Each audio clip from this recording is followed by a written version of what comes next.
Solitary mellow piano, slow down time.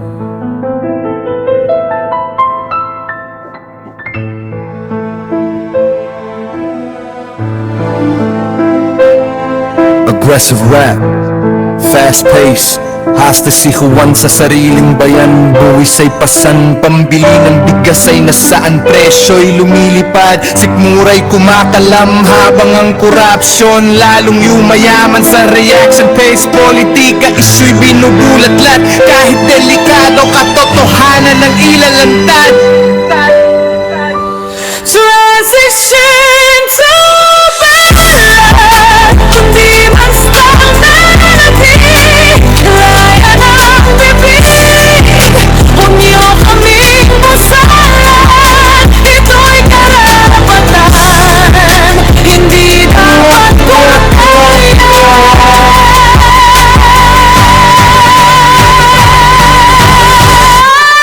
Sa reaction page, politika, katarungan ng sigaw mula sa konstitusyon. Liwanag ang pangingibabaw, Pilipinas kung mahal. Kailan ka iisip, rotatic piano and string swell. Reaction page, politika.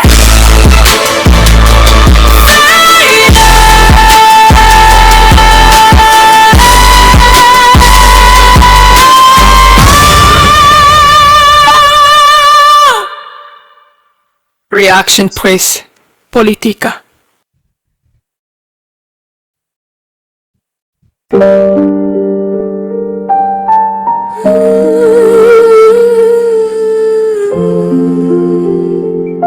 Solitary and aeroplane, slow oget.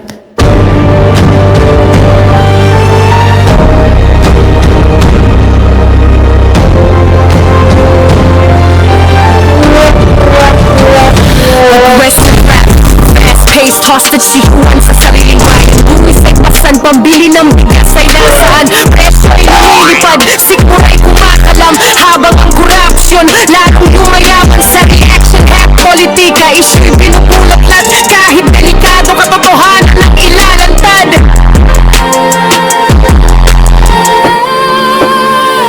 Transition to ballad, kundi man standardity. Kaya ng bibig, huwag niyo kaming busalan. Ito'y karapatan, hindi dapat kurayan. Sa reaction head, politika. Katarungan ng sigaw mula sa konstitusyon. Liwanag ang pangingibabaw, Pilipinas kung mahal. Kailan ka gigising? Dramatic piano and string swell. Reaction map, politika. Fade out.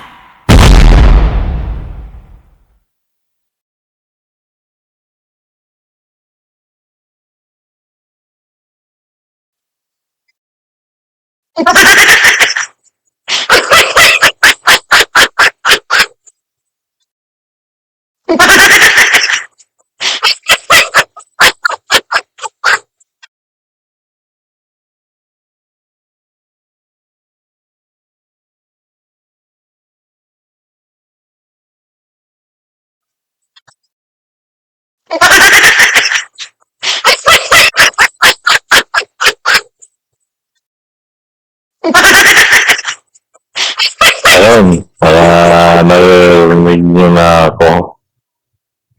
Ayun, mga kababayan, narinig nyo na ba? Ayun, nako. Wala tayong sound kanina. Yun, sige, okay na to, okay na. Bakit may ganito itong isa? Ako, mga kababayan, okay po ba yung ano natin?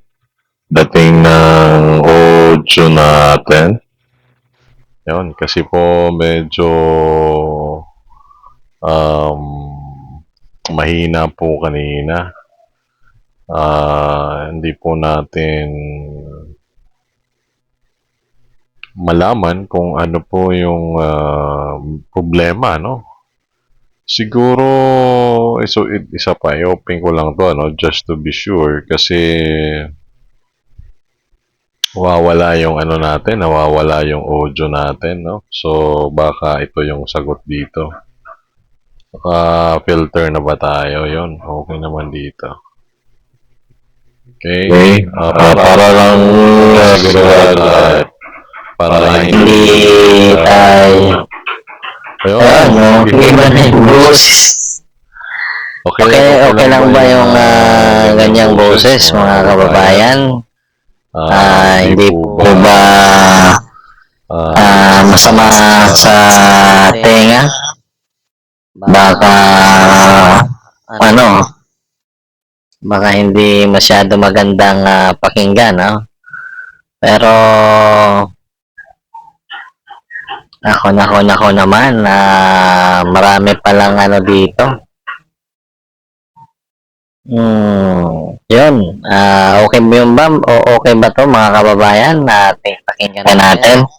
Okay ba yung gano'n nito? Testing muna na. Medyo may problema lang ng konti yung audio. Gusto natin makasiguro kasi mahirap na. Tuloy-tuloy tayo. Wala pa. Masama pala yung audio natin. Ano naman, mga kababayan? Ang daming mga nangyari at mga nangyayari bawat pagdaan ng isang araw. Mayroon na namang panibagong pangyayari sa ating politika. So, napaka anong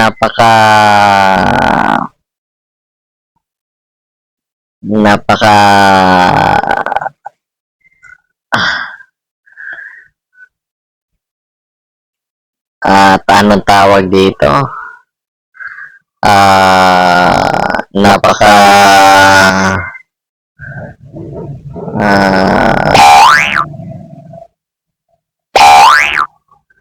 Tawag dyan. Ako, nakalimutan ko na tuloy yung gusto kong sabihin.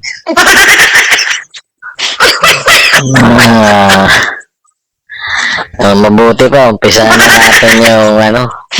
natin yung natin. Ito, tapos na to. Ito, dito tayo sa ito.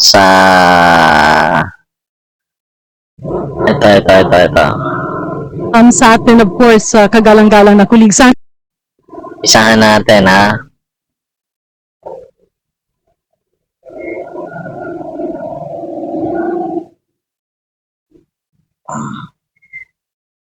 Inahamon ko si Yusek Claire Castro sa susunod niyang press briefing na sagutin kung tama ba na may ganitong aligasyon kay Executive Secretary Recto, bakit hindi pa sinasalang si Secretary Recto sa Commission on Appointments at kung ayaw din ba nilang buksan ang mga detalye ng dalawang kasong plunder ni ES Recto sa Ombudsman. Ako po ay hindi sinungaling.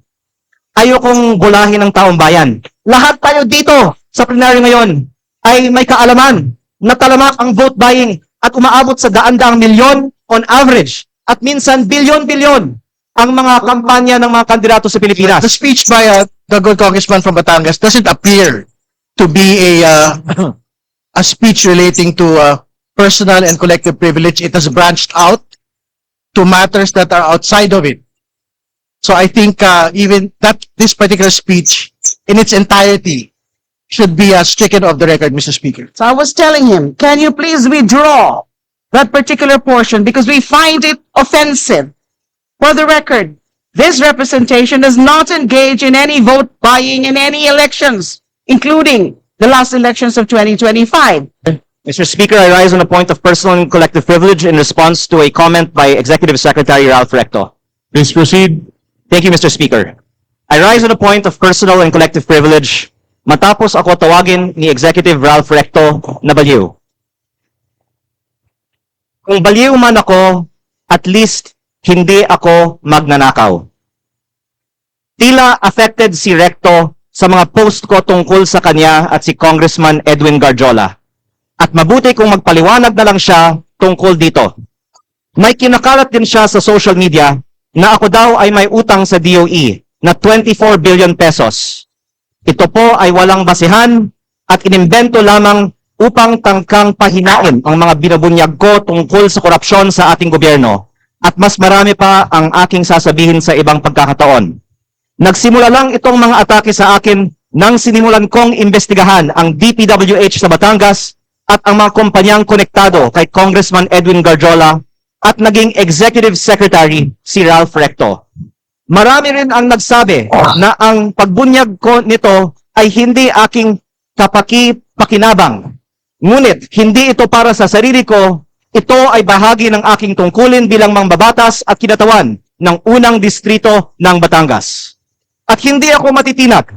Kaya po ako ay nananawagan na imbestigahan ang connection ni Garjola kay Recto, lalo na ngayong Executive Secretary na siya, at suriin ni Pangulong Marcos kung natutulungan ni Recto si Garjola mula sa loob ng Malacanang. Dahil limitado ang oras ngayon, ilahad ko ang iba ko pang nalalaman tungkol sa mga koneksyon ni Garjola at Recto sa iba pang mga araw. Sisimulan ko lang ngayon sa isang punto.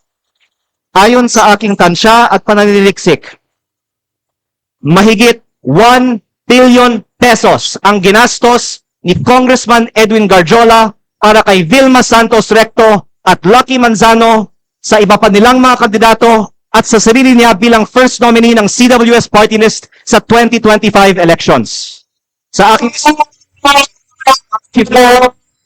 sa ibang mga politiko, gumastos sila ng 200 o 300 million sa kanilang distrito. Kaya sa ating sinasabi ng iba na aabot ng 2 bilyon ang ginastos ni Recto at Garjola. Lalo't mas malaki pa ang ginastos sa Lipa. Pero hindi po ko bubuksan ang mga kinatawan ng Lipa sa aking pahayag na ito. Pero sabihin na lang natin na 1 billion pesos ang ginastos ni Recto at Garjola sa 2025 elections. Noong April 16, 2025 naman, inimbita ako ni Congressman Garjola na mag-dinner sa kanyang bahay sa Punta Fuego na Sugbu sa aking distrito kasama si Secretary Recto na makikita sa mga picture na ibinahagi ko sa Facebook para hingin aking tulong para kay Vilma at Lucky. Pagkatapos, umikot ako kasama si Cong Garjola at mga tauhan ng mga Recto sa iba't ibang bayan ng aking distrito upang i-endorse ko ang V-Lucky sa mga leaders ko. Pagkatapos ng mga meeting, nakatanggap ako ng reports na may ibinigay umano na cash para ikampanya si Vilma at Lucky na galing raw kay Congressman Garjola. Tila si Congressman Garjola ang gumagastos para sa kampanya ni V-Lucky. Batay sa aking mga nakita sa aking distrito, at sa mga pagpupulong at materyales kung saan ang nakalagay ay Vilma Santos Recto, Lucky Manzano at CWS party list. Ang ibang mga politiko sa Batangas ay pwede ding tumestigo na si Garjola ang gumagastos para sa mga Recto. Kahit pagkatapos ng eleksyon, ibinahagi ko din sa Facebook ang picture ng meeting ni Gov. Vilma at Secretary Ralph sa mga mayors ng Batangas sa Tagaytay Highlands noong August 15 na ayon sa mga dumalo ay hosted by Congressman Garjola. Kung mali ang aking impormasyon, Okay, mga kababayan, para lang po natin para lang masigurado natin yung natin dito, yung pananaw na maaari nating ibahagi sa programang ito. So itong i-discuss natin sa aspeto ng politika para alam natin kung ano yung nangyayari dito. Well, basically, ang nangyayari dyan ay inaakusahan ni Congressman Leviste si Executive Secretary Ralph Recto, si Congressman Garjola, no, isang party list representative, na di umano ay siyang nagbibigay ng pondo o gumagasta sa kampanya sa eleksyon, no, ng asawa niyang si Governor Vilma Santos. So itong accusations na ito yung tinatawag nating politics or politika, no? This is the politics coming from political actor. Ba? So, yung mga nagsusubaybay sa atin, sasabihin siguro nila, ang gulo-gulo naman yan. Nakala ko ba ang politika, sabi mo, influence, politics is human association, according sa father of political science, yung pakikipaghalubilo. Well, ultimately, yung purpose ng politics ay pakikipaghalubilo at why do you do this pakikipaghalubilo? Kasi gusto mong makakuha ng simpatya, no? So you want to influence others, no? But ultimately, political actors use a particular mode, no? Or source of power so that they can at least gain access to manipulate or influence the people or the audience, or if you are holding office to that effect. Example, you're a congressman, you're a representative, holding official function in the government. No? For that matter, being a House of Representative, ang trabaho mo, ang official duty mo, ang function mo ay isang mambabatas ng ating pamahalaan. So, through this platform sa Kongreso, sa House of Representatives, meron siyang privilege na magsalita, no? So, meron siyang tinatawag na speech, no? Bilang isang mambabatas. At balibalita nga dito sa mga naririnig natin na ito ay ilang beses daw naharangin ng House of Representatives. But of course, being a member of House of Representatives, he has given Congressman Leviste the privilege. No? He is entitled to use that privilege to speak as part of as member of the House of Representatives. So, na-discuss natin ito sa ating regular season. So, by the way pala mga kababayan, nandito tayo sa ating special edition. As much as possible, hindi ko gusto mag-interfere kasi mga nakaarang araw pa ito, medyo nahuhuli tayo, no? So, meron mga balibalita ngayon na ang ating vice presidente ay pinagre-resign daw ni Senate President Tito Soto para daw mag-qualify pa siya for election sa 2028. So hindi na siya ma-impeach, no? So that is another politics naman ni Senator Tito Soto. So remember, he is a political actor, no, in the political arena, no. Of course, sa political arena, it's the Philippine society or it's the Philippine politics. Well, gusto mo bang, ibig mo bang sabihin, hindi namin dapat paniwalaan yung sinasabi ni Congressman Leviste dahil politika lang yan? Well, mga kababayan, ganito po kasi nag-work yung politics, no? Hindi ko naman sinasabi na wag niyong paniwalaan, okay? Pero it is their statement kasi nasa mode sila ng kanilang pribilehiyo bilang isang mambabata. So masasabi natin na hindi pa ito yung tinatawag na totoo talaga, no? It is just an allegation. Kaya, politics pa lang yan, politika pa lang yan. Not until, di ba? So, ang ating kabuuan ng ating pamahalaan, tatlong sangay yan, no? Kasi nga, presidential system of government tayo. So, meron pa tayong tinatawag na judiciary branch of the government. So, we must not set aside judiciary branch of the government kung hindi politika lang yung ating gusto, no? Kaya nga, doon sa impeachment trial na magaganap sa Senado, ay sinasabi ng ilan na ito ay half politics and half judiciary process. Kasi dito sa judiciary, although there is politics din naman siguro, kaya lang dito, mas formal ito na nakabatay sa legal na mga batayan or legal basis na pinatawag. Kaya yung mga allegations na magaganap, for example, dito sa judiciary branch of the government, once once the issues and these facts of the case will be taken into hearing inside a civil court, no? For example, regional trial court, ay yan, talagang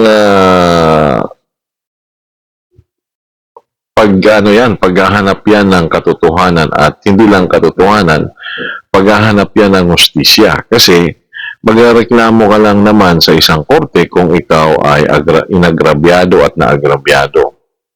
So, dalawang partido yan. Kung sino yung naagrabyado at sino yung nang-agrabyado.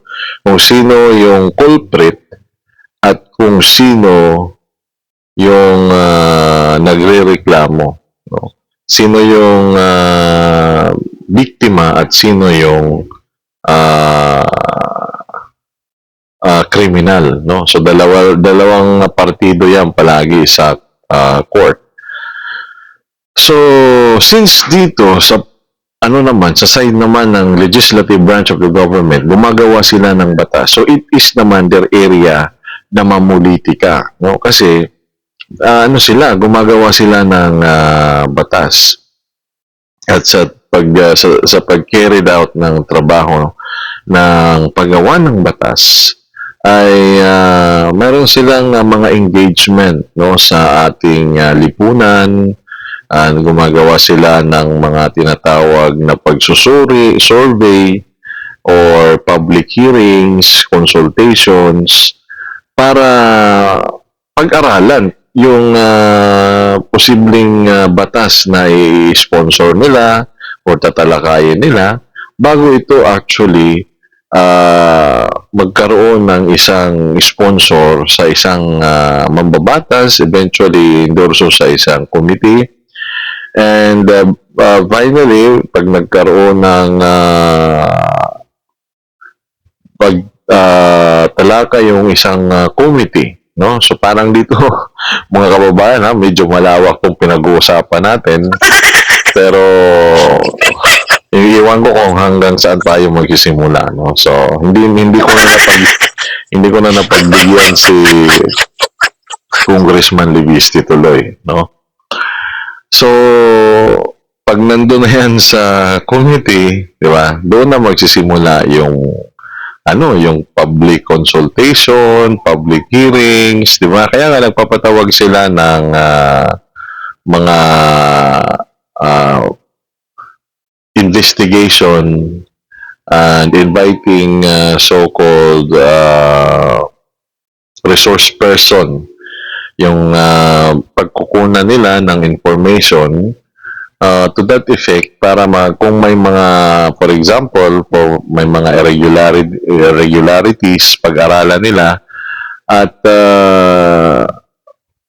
pag nakita nila na mayroong mga pagnanakaw sa government or kung ano-ano pa man ang mga so tinatawag nila yan na parang investigation, parang hearing, no? In aid of legislation para tulungan sila na gumawa ng batas. So, pag nandun na yan, pag yan, natapos na yan talakayin ng committee, isasubmit yan sa plenaryo for first reading. Yung pa lang yung tinatawag natin. Di ba sa paggawa ng batas, meron tayong tinatawag na 3 readings, no?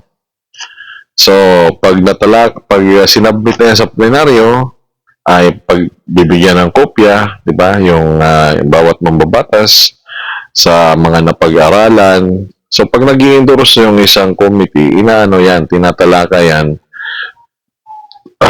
pag second reading na. Pero binibigyan sila ng kopya sa first reading kung ano yung kanilang nakita doon sa batas na gusto nilang ipanukala, no? So, yung author ng batas, for example, kasali din sa committee na yon, no? Kung anong committee man yon. So, nakadepende yung mahawak na committee sa uri ng batas. For example, batas sa pagsasaka, no? So, Committee on Agriculture, kung mayroong Committee on Agriculture. So, depende, depende yung uri ng mga batas na pinanggagalingan. Now, dito naman, ito ay isang regular session yata, no? So, we do not really know. We don't want to speculate. Kaya siguro pakinggan muna natin. Narito naman ang ibang mga kinatawan ng Batangas at pwede nilang sagutin ngayong araw na ito ang aking mga pahayag. O pwedeng magpatawag ang Kongreso ng pagdinig. At kung totoo na 1 billion pesos o mahigit pa ang ginastos ni Congressman Garjola para sa mga rekto sa nakaraang kampanya, ang susunod na tanong ay, bakit si Garjola gumastos ng mahigit 1 billion piso para sa mga rekto?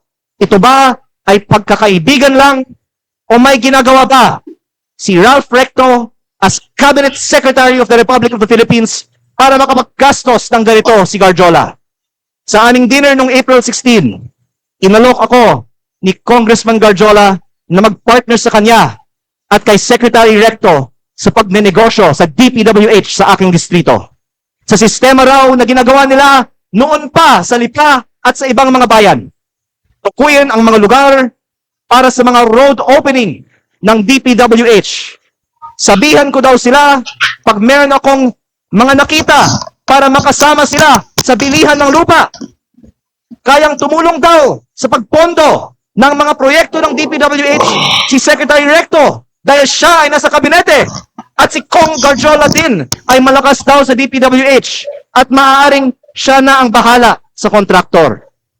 Sa ibang pagkakataon, pinagmamalaki din sa akin mismo ni Secretary Recto na bago niya pinopondohan sa DPWH ang mga bypass roads sa Lipa, kinukondisyon pa niya sa mga may-ari ng lupang dadaanan na magbigay sa kanya ng parte ng lupa sa mababang presyo. At iba't ibang mga tao ay nagkwento din sa akin na gawain ni Recto ito. Kung lehitimo man ito, mabuti at maging transparent si Secretary Recto sa kanyang yaman. At kung ang ginagastos ni Cong Garjola para sa kampanya nila ay may kaugnayan sa pagiging kontraktor ni Garjola sa Batangas. At sa halip na tumigil ang mga ito matapos pumutok ang flood control investigations, mayroon bagong regional director, ang DPWH 4A, na si Carolina Pastrana, na dating Batangas 3rd District Engineer, ang distrito ni Congressman Garjola sa Mataas na Kahoy, Batangas, na sinabi ay pinili ni Recto dahil siya ngayon ay Executive Secretary na may hawak ng appointments sa Malacanang. Siguro naman hindi ito alam ni Pangulong Marcos, kaya inilalahad ko din ito ngayon sa Kongreso para makita ng lahat ang koneksyon ni Recto at ni Garjola at ang epekto nito para sa buong bansa. Tatalakayin ko pa sa ibang pagkakataon ang mga anomalya sa DPWH sa Batangas. Nalulungkot ako para kay Secretary Recto at Governor Vilma Santos dahil matagal na silang nasa politika na may mga pangalang inaalagaan. At ngayon pa lalabas ang mga isyong ito. Pero mas nalulungkot ako para sa Batangas at sa ating bayan dahil sa mga ginagawa ng mga pinakamataas na opisyal gamit ang pera ng bayan. lalo kung hindi man lang tutugunan ang mga aligasyong ito at kung hindi inaaprubahan ang pagbaba ng VAT at mga buwis sa langis o ibinibigay ang ayuda para sa lahat na nabanggit ko na sa mga nakaraang pagkakataon. Okay, so yun yung ano natin, no? Yun yung sinabi natin before na gusto talaga ni Congressman Reviste na yung excise tax dyan sa ano sa ating langis para naman bumaba kasi hanggang ngayon ang taas pa rin ang presyo. Parang ipinako siya yata sa 80, no? So, kung isi-search nyo po yung ating world market price sa gasolina, sa diesel, ba yung yung product na mismo na diesel at saka yung gasolina ay napakalayo po ng agwat ng presyo sa world market. So, mahigit doble po. So, ibig sabihin ay medyo mahal 'yon, no? Pagpahirap 'yon sa mga Pilipino. So kung meron man napupunta sa ating taxes ay yun yung gustong sabihin dito ni Congressman Reviste. At of course, although this is part of his politics, pero syempre we as people, tayo ng mga taong bayan ay na-appreciate natin yung ganyang gestures. So, mayroon siyang pinaglalaban. No? Kaya siguro, nagsasalita din siya kasi gusto niya ang pagbaba ng presyo. At alam naman natin kung sino makikinabang sa pagbaba ng presyo. Eh, syempre, yung taong bayan. So, pakinggan natin ulit mga kababayan. Hindi totoo ang mga sinasabi ko ngayon. Hindi dapat tahimik si Secretary Recto at Governor Vilma tungkol sa umano'y korupsyon sa DPWH sa Batangas at ang mga aligasyon kay Kong Garjola na tinawagan ng ICI na binuo ng gobyernong ito bilang isa sa mga pinakamalaking kontraktor ng DPWH sa Kongreso. Mabuti kung ipaliwanag nila kung totoo ba malaki ang ginastos ni Garjola para sa kanilang kampanya at ano ang kapalit at kung si Garjola ay kaibigan lang ba o funder din. At kung hindi sasagutin ni Secretary Recto ang mga aligasyong ito, hinahamon ko si Yusek Claire Castro sa susunod niyang press briefing na sagutin kung tama ba na may ganitong aligasyon kay Executive Secretary Recto, bakit hindi pa sinasalang si Secretary Recto sa Commission on Appointments at kung ayaw din ba nilang buksan ang mga detalye ng dalawang kasong plunder ni ES Recto sa Ombudsman.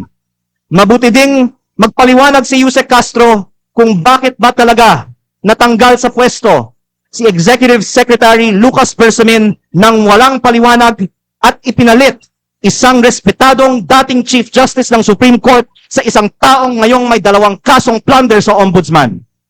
Panghuli, hindi lingid sa atin na binomba ang kotse ni dating Batangas Governor Armand Sanchez.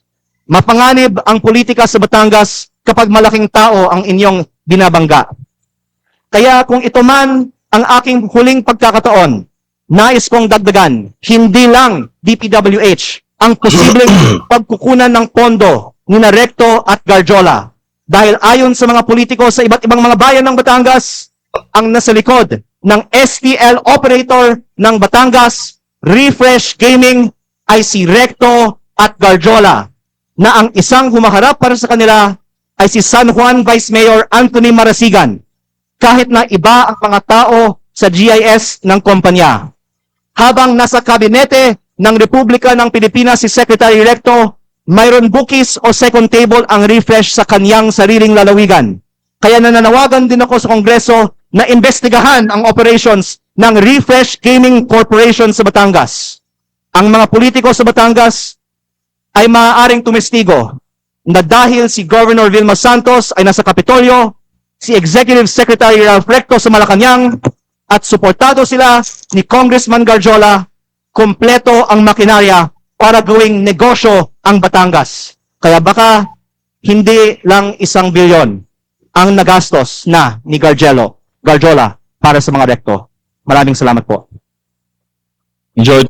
Okay, so ano, parang sinasabi dito ni Representative Leandro Liwiste na si Executive Secretary ay syempre malaking yung connection.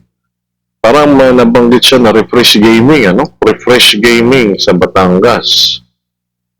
And then is STI ba yun? So,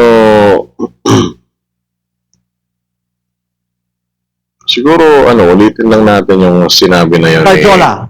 Dahil ayon sa mga politiko sa iba't ibang mga bayan ng Batangas, ang nasa likod ng STL operator ng Batangas, Refresh Gaming, ay si Recto at Garjola, na ang isang humaharap para sa kanila ay si San Juan Vice Mayor Anthony Marasigan, kahit na iba ang mga tao sa GIS ng kumpanya. Habang nasa kabinete ng Republika ng Pilipinas si Secretary Recto, mayroon bookies o second table ang Refresh sa kanyang sariling lalawigan. Kaya nananawagan din ako sa Kongreso na imbestigahan ang operations ng Refresh Gaming Corporation sa Batangas. Ang mga politiko sa Batangas ay maaaring tumestigo na dahil si Governor Vilma Santos ay nasa Kapitolyo, si Executive Secretary Ralph Recto sa Malacanang, at suportado sila ni Congressman Garjola, kompleto ang makinarya para gawing negosyo ang Batangas. Kaya baka hindi lang 1 bilyon ang nagastos na ni Garjola para sa mga Recto. Maraming salamat po. Majority Leader. Mr. Speaker. Mr. Speaker, I can now take questions. Thank you. Mr. Speaker, Majority Leader. Mr. Speaker, we'd like to recognize the representative of Okay, mga kababayan. So, ang sabi dito ni ako naman, patawanin muna natin yung natin. Medyo nakakakaba to, no? So, hindi ako nakinig pa sa particular na nangyari dito. So, ano bang masasabi natin dyan, mga kababayan? Ginawa daw negosyo ang Batangas ayon kay Congressman Leandro Liwiste. At si Recto daw at Garjola ay operator. Ako naman, STL daw at saka Refresh Gaming Corporation. So, in short, sabi niya, ginagawang negosyo ang Batangas. And we don't know kung ano yung dahilan ni Congressman Leandro Liwiste. So, narinig naman natin ang kanyang sinabi ay kung nalulungkot siya na nadadawit dito yung pangalan na inaalagaan ni Executive Secretary Ralph Recto na matagal ng politiko bilang naging dating senador at saka si of course Governor Vilma Santos matagal na ring politiko, no? So alam naman natin si Ate B, artista yan, at matagal nang nanunungkulan bilang politiko doon sa sa Batangas, ano? Sa ngayon ang kanyang hinahawakang posisyon ay gobernador yata ng Batangas. So, komento po mga kababayan, anong masasabi nyo dito sa mga binitawang pahayag ni Congressman Leandro Liwiste? So, nako. May gustong sumagot. Siyempre, kailangan sagutin yun. Kasi, isang malaking paratang yan. So, kung makikita nyo dito, mga kababayan, hindi natin alam kung ito ay kasi walang mga tao, no? So, hindi natin alam kung anong particular ito na sesyon sa Kamara de Representante. Pero dito ay nabigyan ng pagkakataon si Congressman Leandro Liwiste na magpahayag ng kanyang pagsisiwalat sa mga punto at isyong kinasasangkutan ni Executive Secretary Ralph Recto, no? So, tingnan natin, magpatuloy tayo mga kababayan, no? Pero bago ang lahat, this is the part 2 pala ng ating chapter 3 sa ating special edition. So aabutin tayo dito ng 1 hour, no, mga kababayan. So nako. Wala tayong sound para sa nagpapalakpakan. Ano na lang ito na. Yan, nako. Patawanin ulit natin. Nakalimutan natin idagdag yung ano na yon, yung sound effect na yon, no? So, wala. Sige, ano mangyayari dyan? Sasagot yata sa kabila, no? Congressman Ryan Recto. The Honorable Ryan Recto is now recognized. Please proceed. Good afternoon, everyone. No questions to be asked on my end. Mr. Speaker, I would just like to make a manifestation to set the record straight regarding the issues raised by my fellow representative from Batangas on the alleged issues that were narrated. First, while this representation recognizes the importance of legislative oversight, I believe that it is equally important that information shared in this plenary is accurately based on facts, not assumptions, not insinuations, and certainly not on incomplete information. Okay, mga kababayan, sinagot po yun ni Representative Ryan Recto. Anak po ito ni E.S. Ralph Recto at saka ni Ate B.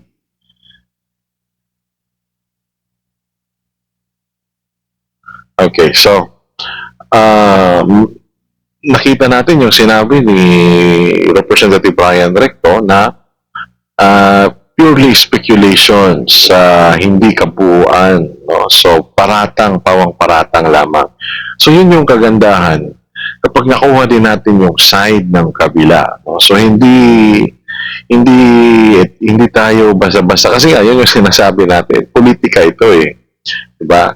So pwede kang magparatang, ilatag mo, pero kukontrahin ka rin eh, diba? At kung kukontrahin ka, it is also part of due process na tinatawag. So karapatan din yan ang inaakusahan mo na magsalita, diba?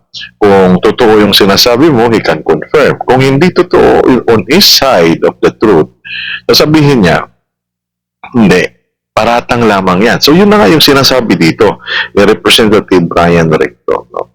And true enough na sinabi niya ito kasi nga pangalan nito ng kanyang ama na si Executive Secretary Ralph Recto at saka yung kanyang ina na si Governor Vilma Santos ng Batangas.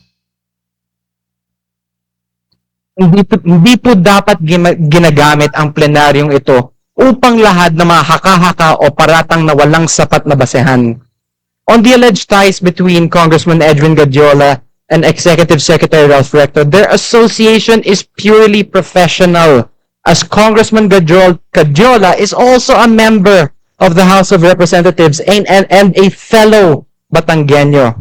There are no personal interests involved, but only a shared commitment to fulfill their duties to their constituents. Walang katotohanan ang mga alegasyon ni Congressman Leviste na may mga maanomalyang transaksyon. Okay, so kitang-kita naman natin ang pagtanggi ni Representative Ryan Recto. So as simple as that, mga kababayan. Kasi nga, ito yung sinabi natin sa nakaraang video ba natin yan, na there is always a proper forum. Diba? Kung gusto mo doon sa part na yun na hindi ka lang mag-aakusa, meron ka talagang evidence na hawak, diba? We still have other branch of the government. Yun na nga yung judiciary branch of the government. Kaya nga, kung may mga irregularidad talaga, mayroong hindi ma-settle na mga issue, at saka, diba? So, especially when it involves constitutional issues, ay automatic yan, hindi na dumadaan yan sa mababang hukuman. Diretso na yan sa Supreme Court, yung Court of Last Resort natin. So, dito, makikita natin mga kababayan na mas tama yung maging neutral tayo sa issue at saka sa usapan, no? sometimes yung mga ibang kababayan natin, ito minsan yung advantage at may disadvantage at may advantage. Disadvantage on the part of the person na ini-issue. Pero hindi natin ito pwedeng hindi ba baliwala o baliwalain natin kasi sinabi na yung paratang ni Congressman Leviste. Same is true with the case of BP Sara. Hindi pa naman napapatunayan yung allegation kay BP Sara pero nandun na, inaano na natin. Parang in some way or another, parang nahuhusgahan natin si BP Sara, although allegation pa lamang. Same is true with this one. So yun yung tinatawag na natin na public trial. So hindi natin masyadong nakikita pa yung katotohanan pero nagkakaroon na tayo ng ating agam-agam, ika nga. Kaya yun minsan yung disadvantage, di ba?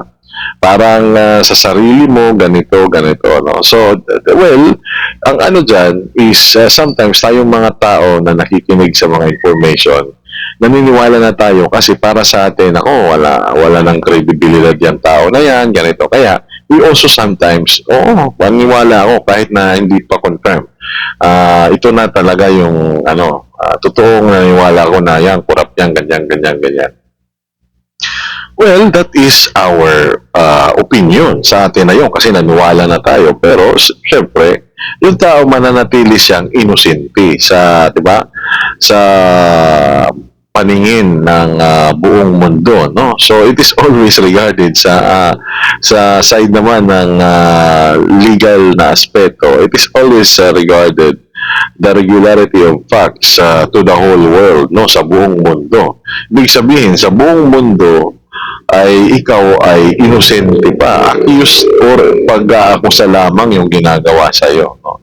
But to the whole world, the law for that effect still considers you, no, or yung batas consider ka pa rin na walang kasalanan until proven beyond reasonable doubt sa isang court, hindi lamang sa kung saan, diba, yung tinatawag natin na pagbibigay ng politika dito sa iba't ibang platform sa social media, sa mainstream media, dyan sa Senado, sa maraming moda ng pagkukunan at pwede nating makita ng mga impormasyon. Fake news po yan, Mr. Speaker. This represents So fake news, di ba? So, nako. Mga kababayan, makita mo at nakikita natin dito talagang tinatanggi ni Representative Brian Recto. And of course, it is his side of the truth. At hindi natin pwedeng bigyan yun ng, di ba, sasabihin ng iba, nako, sinungaling. No, hindi. Kasi, yun nga, yung dito, yung point dito, politika ito eh. Mayroon kang side ng katotohanan, meron kang side ng katotohanan. Sige, assume mo, hindi naman yung magsalita si Congressman Leviste kung hindi totoo. So, baka maibigay ganyan. But still, hanggang dun pa lang yun. No? The station is not privy to the motives of my colleague from the 1st District of Batangas. But let it be known, hindi po tayo basta-basta nagpapadala sa mga inimbentong issue dahil alam po natin kung ano ang katotohanan dito. In fact, I will not stand idly by and let these so-called facts be presented as truth. Let it be a reminder that Executive Secretary Ralph Recto, diba? So, hindi siya papayag na yung mga sinabi ni Congressman Leviste ay yun yung magiging katotohanan, diba? Ibig sabihin, sasalungatin niya yan. Kasi that is just public statements. If you are really serious, diba? So, yung natin dito, yung pagpa-file na ng kaso, kung talagang mayroon na talagang mga So sometimes, may makikita tayo ng mga politiko na may kaso na. Katulad din naman ng sinabi kanina ni Congressman Leviste, na there are some cases filed in court, no? Okay, sige. Rector has served as congressman and senator for decades, representing not only Batangas, but also the broader interests of the Filipino. And same goes for Governor Vilma Santos, Rector. Mr. Speaker, and to all my colleagues here and to the general public, let us just focus on the facts and let us uphold the process. And most of all, let us keep our focus on our constituents and serve them with integrity. And on the subject of that, pagdebatihan po natin yan dito sa Kongreso. It is not the job of the executive, but our job as legislators, and we're always open for that. Thank you, Mr. Speaker. Mr. Speaker, may I respond? Majority Leader. Mr. Speaker, may I respond? Mr. Speaker, would like to recognize the Congressman for the 1st District of Batangas, Thank you. Congressman Leandro Please Leviste. respond. Unang-una po, ako po ay nagpapasalamat kay Congressman Recto na gusto niyang talakayin ito ng mas mahaba siguro sa Kongreso. Kaya sana magkasundo-sundo na lang tayo na magkaroon ng pagdinig sa Kongreso. Ipatawag natin ang iba nating mga kapwa Batanggenyo at sila ang pwedeng tumestigo tungkol sa mga kaugnayan ni na Secretary Recto at Congressman Garjola para hindi he said, she said at maglabas na ng mga resibo. Pangalawa, dagdagan ko din na hindi ko binanggit sa aking privilege speech kanina ang eleksyon sa Lipa, alang-alang sa aking kasamahan. Pero para may konteksto tayo sa talakayan nito, sinabi sa akin ng ibang mga politiko sa Lipa na ang di umano'y ginastos ni Congressman Garjola at ng mga rekto sa Lipa sa 2025 elections ay umabot pa ng 1 billion pesos kasama na ang napakataas na presyo para sa bilihan ng mga boto. Hindi ko po alam ang totoong nangyari. Pinaparating ko lang ang sinabi sa akin at medyo mataas ang figure na natanggap ko. Baka naman 300, 400, 500 million pesos lang ang ginastos sa eleksyon ng Lipa. Pero gusto ko lang tanungin kung ano man ang ginastos ni Congressman Garjola para sa mga kandidato ng V-Lucky sa lungsod ng Lipa sa 2025 elections, kung 500 million man yan, o 200 million, o 100 million, ano ang kapalit ng ginastos ni Congressman Garjola para sa mga kandidato ng V-Lucky sa lungsod ng Lipa? Don't take it from me, magpatawag tayo ng pagdinig at lahat ng mga Batanggenyo ay pwedeng sumagot sa mga testigong ito. Majority Leader. Mr. Speaker. Mr. Speaker. Mr. Speaker, would like to recognize Deputy Speaker Janet Garin from Iloilo. Yeah, thank you very much. You're now recognized, Honorable Garin. Thank you very much, Mr. Speaker. Thank you very much, Majority Leader. And of course, magandang hapon sa ating colleague, the Honorable Leandro Leviste. Nakakagulat, no, Mr. Speaker, dahil nakita ko yung magandang relasyon ng mga taga-Batangas. And I also believe na kaakibat ng progreso ng isang probinsya ay ang pagsasama-sama ng kanilang mga lideres. Though, of course, I will not contest the decision that the manifestation will be responded to. Balikan lang po natin na nagulat kasi ako dun sa mga sinasabing gastusin na umabot ng bilyon-bilyon. Did I hear the Honorable Leandro Leviste Pero right? in fairness po sa mga rekto, sa buong bansa naman bilyon-bilyon ang ginagastos ng mga tao para manalo sa mga eleksyon. At baka ang ibang mga kongresista ay pwedeng magbigay din ng kanilang kananasan kung magkano ang bilihan ng mga boto sa kanilang mga probinsya. Ang itinutukoy kong punto dito ay hindi na may bilihan umano ng mga boto sa eleksyon. Pero na si Congressman Garjola ay umano ang gumastos para sa mga rekto sa Batangas. At least for a large part of their campaign, which I witnessed myself in my district. Yeah, that's why I asked Mr. Speaker. Kung totoo kasi- man, kahit 1 milyong piso, ano ang kapalit ng ginastos ni Garjola para sa mga rekto? Yeah, kaya ako, Kung may kaya- katotohanan man ba, ang sinasabi ko na sa April 15, sa dinner na pinicture na nasa Facebook, kwento nila sa akin ang kanilang sistema para sa road openings, bilihan ng lupa, pagpondo gamit ng impluensya sa gobyerno, at pag-raise ng pondo para sa mga eleksyon. Kaya ako nagtanong, Mr. Speaker, distinguished colleague. Kasi ganun ba talaga ang gastusan Batangas? Matanong ko po yung ating kasamahan, magkano po ang ginastos niyo sa eleksyon? Actually, mas mababa ang gastusan actually sa Batangas kaysa sa ibang mga probinsya. At kung bubuksan natin kung saan ang pinakamataas, balita ko nasa ibang mga rehiyon ng ating bansa, hindi masyadong mataas ang Calabarzon, di ba?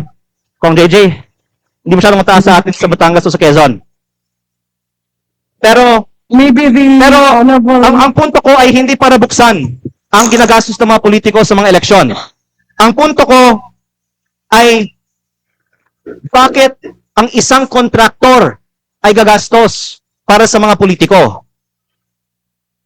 Kung election spending ang bubuksan natin, hindi tayo matatapos ngayong araw. Ang punto ko, bakit ang kontraktor, ang lantaran, nag-host ng mga political events para sa mga politiko sa Batangas? Mr. Speaker, would the Honorable Gigi Suarez respond? But I would continue my line of questioning after his response. Sorry. Before we continue, let's put a little order here. Huwag nating gawing free for all to, please. Ang punto ko, Honorable members of this sa House. Quezon o sa Excuse me, Batangas, I'm addressing mas the floor, mababa sir. naman. Kasi Order. probinsya. I'm addressing the floor. Let's put a little order and let's put a little respect with our colleagues. Honorable JJ, please respond. You were called out. Yeah, thank you very much, no, Mr. Speaker. I found it a little bit offensive that all of a sudden a dear colleague of mine would call out my name during his collective and personal privilege. But nevertheless, no, insofar as my name was Okay. So ito yung ito yung kaganapan pala dyan. That is the collective and personal privilege speech of Congressman Leandro Leviste. Nakakatawa kasi mag-isa lang siya dyan, di ba? So, yun yung ano, yun yung anong politics, di ba? So, you have that privilege, pero syempre, meron kang kaparehas mo din ng ranggo dyan, mga congressman din. Kung pagtulungan ka ngayon, halimbawa ganyan, isa ka lang, di ba? So, hindi naman sinasabi natin na pinagtutulungan siya, no? Pero sa takbo ng usapan, ay alam natin na napipicture natin na kung sino yung magkakakampi dyan, di ba? Sabi nga ng mga Duterte vlogger, aligned vloggers, ano? So, yan. At binabanggit nila dyan sa kanilang mga vlog, si Kong JJ Suarez, si Kong Janet Garin, yun yung ano nila, yun yung mga sinasabi nila na kalaban ng mga Duterte, na mga kongresista, no? Marami pa, pati in this picture, yung nakita lang naman natin, si Kong JJ Suarez at saka si Kong Janet Garin, no? So, this is according to the Duterte aligned vloggers. Hindi natin sinasabi na on our personal capacity na sila talaga ay ganito, ano? So, yung mga marami pang nababanggit, yun ay binabanggit sa mga vlog ng ibang mga vlogger na maka-Duterte. Ang pinupunto natin dito, mga kababayan, is yung politika, pag nakita mo, wag kang basta-basta, wag kang basta-basta padadala. Kasi nga, yun, mayroong version si ganito. Ang hamon na nga dyan ni Congressman Leviste,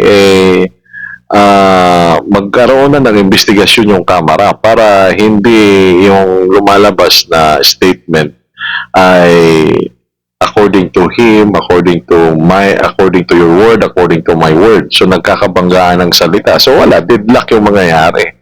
Diba? Nag-aako siya ako, tinatanggi mo naman. So, yung kanyang hamon dyan, magkaroon ng investigasyon. Well, mga kababayan,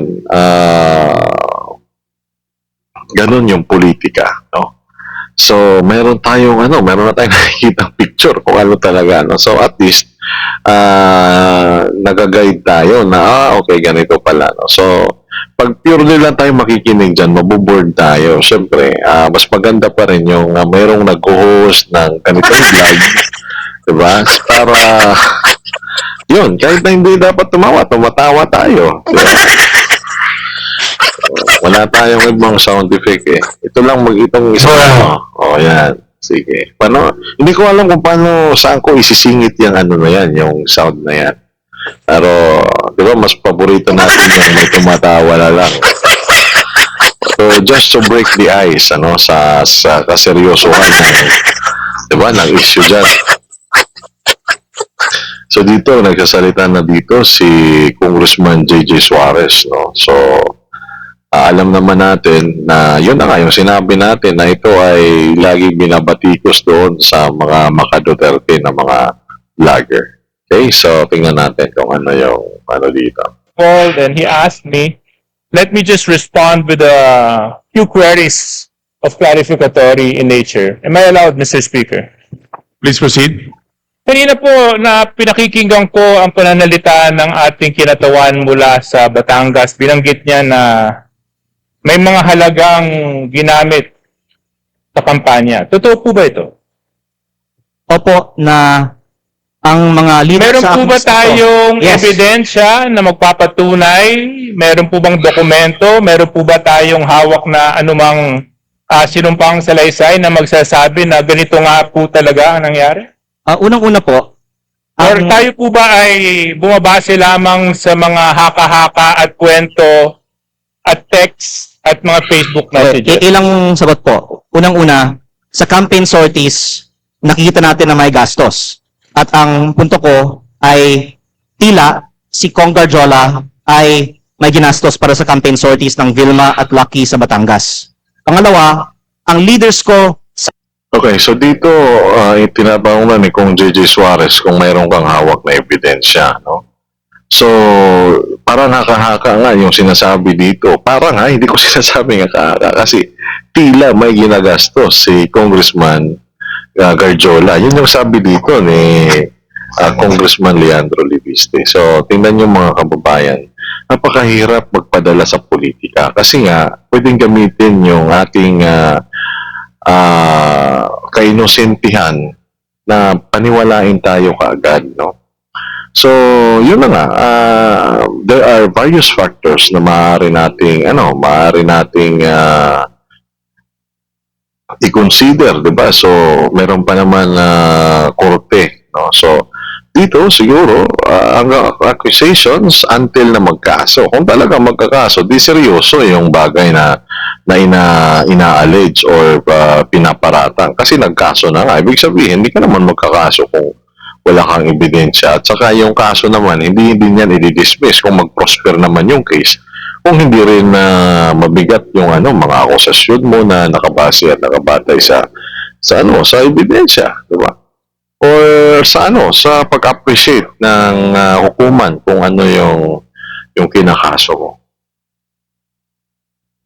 sa Batangas, ayon sa aking isinalaysay, ay nakatanggap ng pera galing kay Congressman Garjola at ito po ay para ikampanya ang Vilma at Lucky pero galing kay Congressman Garjola. At pangatlo, magpatawag na lang tayo ng pagdinig sa Kongreso para ang mga ibang mga politiko sa Batangas at hindi ako ang pwedeng tumistigo tungkol dito. Mr. Speaker, tayo po ay nahalal bago 2025. Taon po ngayon ay 2026.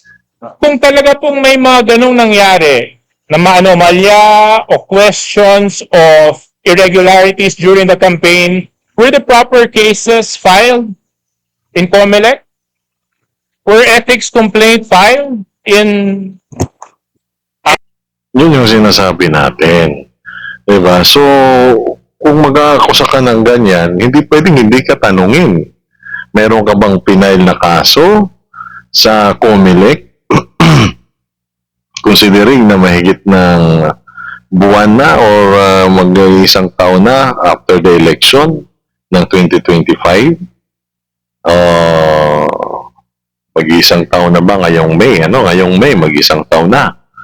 So, mayroon bang, diba tinatanong ni Kung J.J. Suarez? Kasi nga, kung totoo yan, dapat may kaso sa COMELEC. Kung irregularidad yan ng eleksyon about sa campaign funds, diba? So, pero ang hamon naman dito sa other side of the coin naman. So, diba, paano-ano tayo ganon tayo. Hindi tayo na permanente dito eh. Pero gusto natin iparating sa ating mga kababayan na ganito po kasi diba, kakritikal at kasensitibo yung ating pinag-uusapan. So, napakahirap na mag-assume tayo kaagad na ganito. No? So, actually, 1 oras lang dapat yung part 2 natin. Pero titingnan natin kung ilang minuto na ang kaya nating ibigay. No? So, siguro mga ilang minuto na lang ito.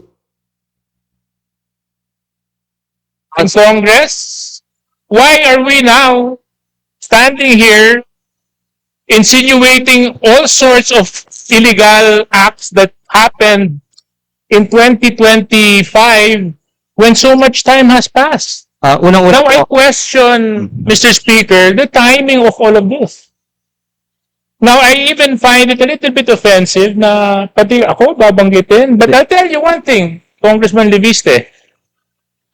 Ayos kami sa Quezon. Wala kaming problema doon. Ang sinasabi ko, mas mababa ang gastusin sa Quezon. Walang kalaban ka naman sa nakaraang eleksyon eh, di ba? Congressman Leviste, Mr. Speaker, I'm sorry. I'm supposed to be respecting our rules. Mr. Speaker. Unfortunately, I do not abide by comments of the good congressman from Batangas. I think it's totally uncalled for and baseless. And in fact, it's downright hearsay for him to make such allegations. And if indeed he has factual basis in anything and everything that he is saying, there were proper forums to do the same, to act on those allegations, to make the necessary complaints. Why now? Hindi ko ina-expect yung naging sagot dito ni Kong JJ Suarez. Kasi yun din yung iniisip ko at sinabi ko kanina pa before niya sinabi. No? So hindi ko naman to pinanood pa na advance. So yun, sinasabi niya, you must have, do the act firsthand by filing a necessary action in the proper forum, in which case you must at least have filed a case in court. Bakit ngayon? Medyo ilang buwan na yung lumipas after election. Bakit ngayon? So, parang ganun lang ng mga kababayan. Why here? Mr. Speaker. First of all, I would like to manifest that I appreciate the help that Deputy Speaker Suarez has extended to me in my first term as a advisor and mentor. And I did not mean any disrespect earlier by mentioning that. My point was that mas mababa ang gastusin sa Quezon at Batangas at sa Calabarzon kumpara sa ibang mga rehiyon.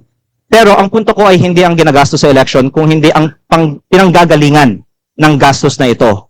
Lalo na kapag lantaran ang kontraktor ay nasa campaign sortie at ako nga ay may personal na karanasan na si Garjola ay gumagastos para sa kampanya ni Vilma at Lucky. But in terms of your question, why now? I would like to say that my focus has been on transparency and accountability on corruption in the DPWH and the flood control investigations. Kasi hindi sapat na i-disqualify natin ang mga ang mga kandidato na may vote buying sa mga eleksyon.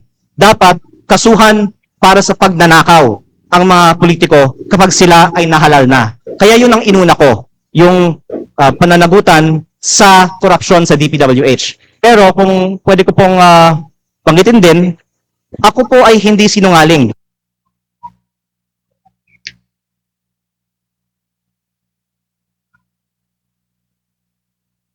Ako, mga kababayan, nako. Sa kasamaang pala, dito muna natin tatapusin yung ating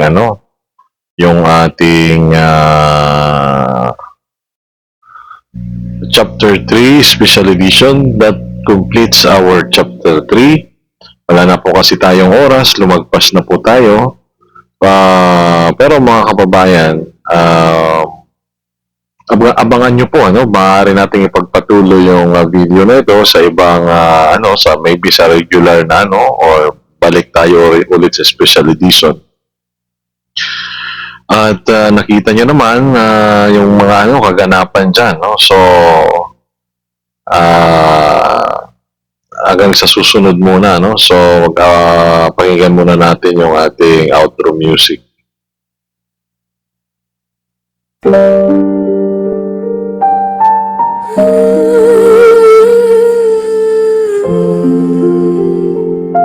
Solitary and aeroplane, slow oget.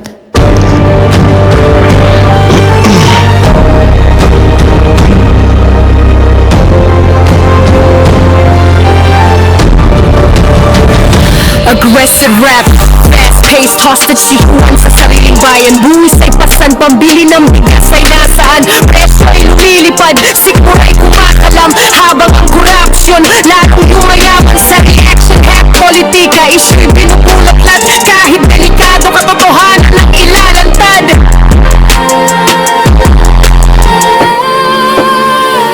Transition to bahalan, kundi man sa melody. Kaya ng bibig, huwag niyo kaming masala. Ito'y karapatan, hindi dapat kurtayan. Sa reaction head politika. Katarungan ng sigaw mula sa konstitusyon, liwanag ang pangingibabaw. Pilipinas kung mahal, kailan ka gigising? Dramatic piano and string swell. Reaction hap politica. Fade out.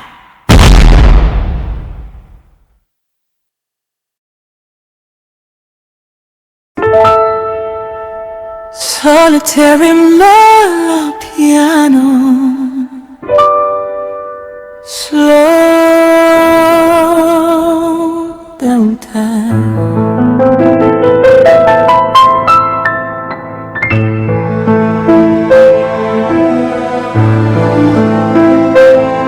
Aggressive rap, fast pace, hasta si Juan sa sariling bayan. Buwis ay pasan, pambili ng bigas ay nasaan. Presyo'y lumilipad, sikmura'y kumakalam. Habang ang korupsyon lalong yumayaman sa reaction pace politika. Isyu'y binubulat-lat kahit delikado katotohanan ng ilalantad.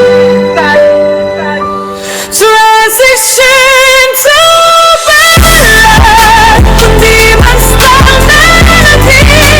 Kaya ng bibig, huwag niyo kaming masalan. Ito'y karapatan, hindi dapat kurtayan.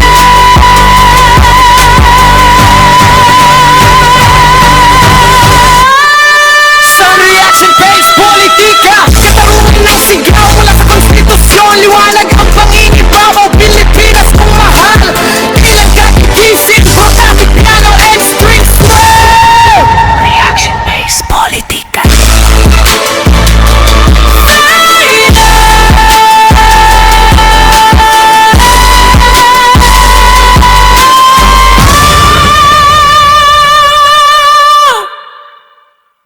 Reaction, pues, politica.